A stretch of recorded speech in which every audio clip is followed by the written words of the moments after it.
The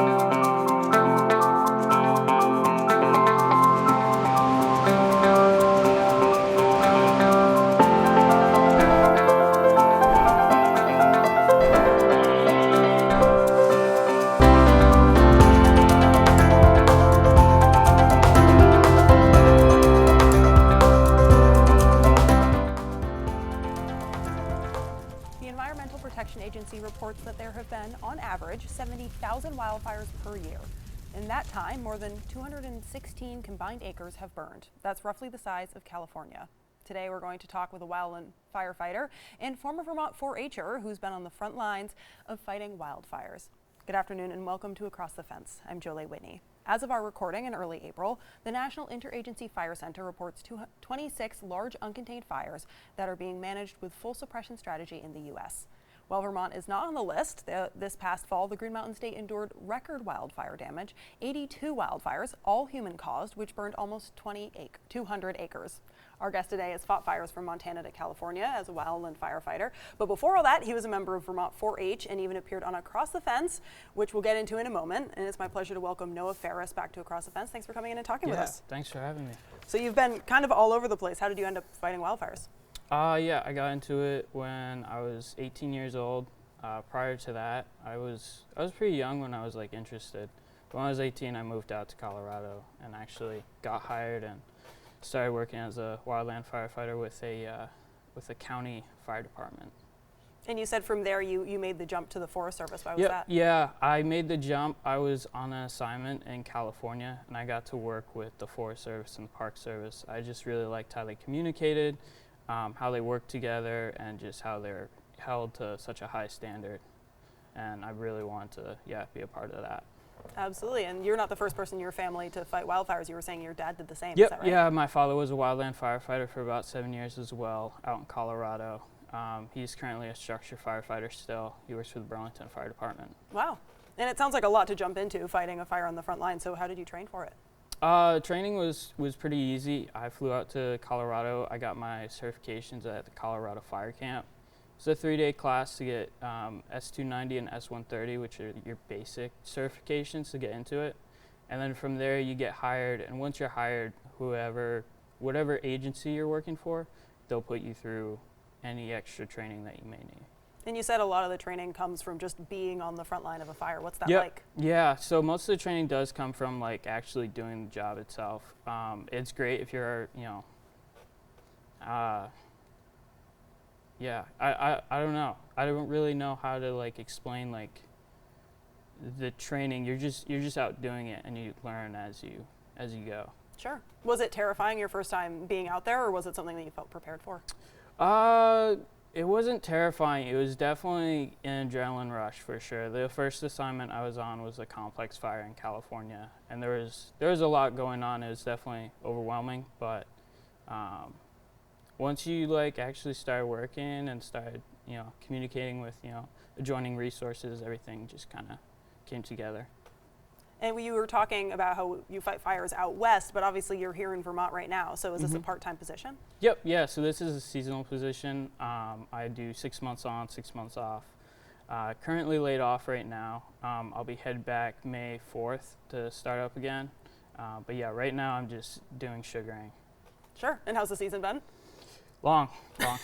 Lots of sap, so that's good. Yeah, absolutely. Good to hear. And we mentioned right at the top that there are about 26 fires that are currently active right now. So who's fighting the fires when you're not out there?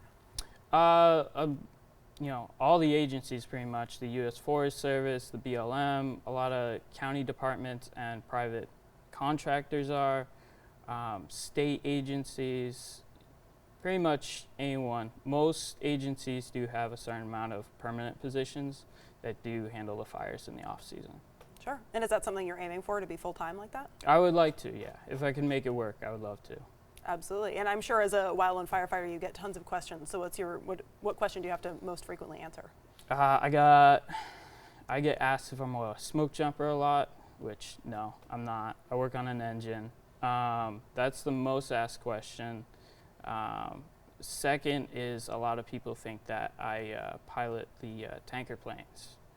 I don't, 'cause that's a pilot. But yeah, those are the two most asked questions. Sure. So for somebody who's not from somewhere with a lot of fires, what's a smoke jumper?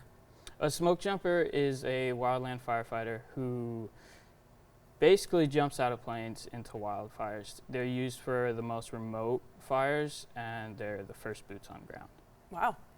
And you work with crews from all over, is that right? Yep, that's correct. I work with crews from all over the country, all the different agencies, the Forest Service, BLM, state services, private and contractor crews, everyone. And you're headed into the field with a ton of gear, so what's that like? How much does it weigh? It can be, our packs can weigh anything from like 25 pounds to 45. If we have our hose packs on, can go up from like 80 to 100 pounds. It all depends. And then we have guys who carry chainsaws, and that adds a bit of weight too. So just kind of all depends what you're hauling.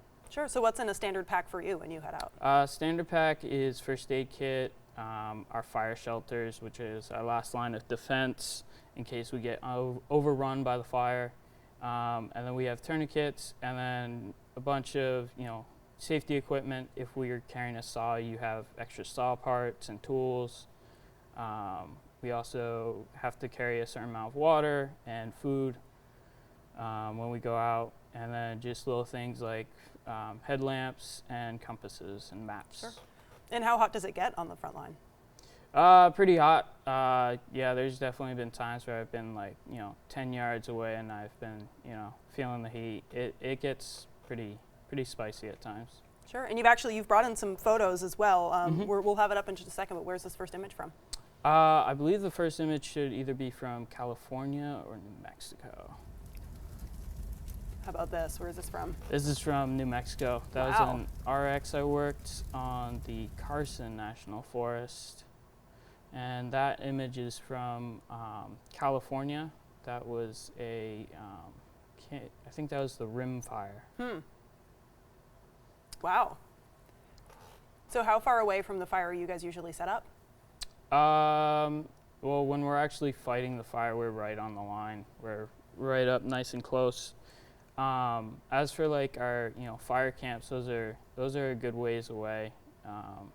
Yeah, and that's where we, keep most of our supplies and keep our engines and all that fun stuff. Sure. And how many hours in the day are you usually out there? Usually if you're on a fire, it's a minimum of like 14 to 16. Wow. You can be pulled into a swing shift, which is around like 30 hours. But yeah. So you guys are battling overnight, everything? Yeah. There's night operations as well. So if you work the day, there's a crew that's going to come in and replace you for the night, unless you're doing a swing shift.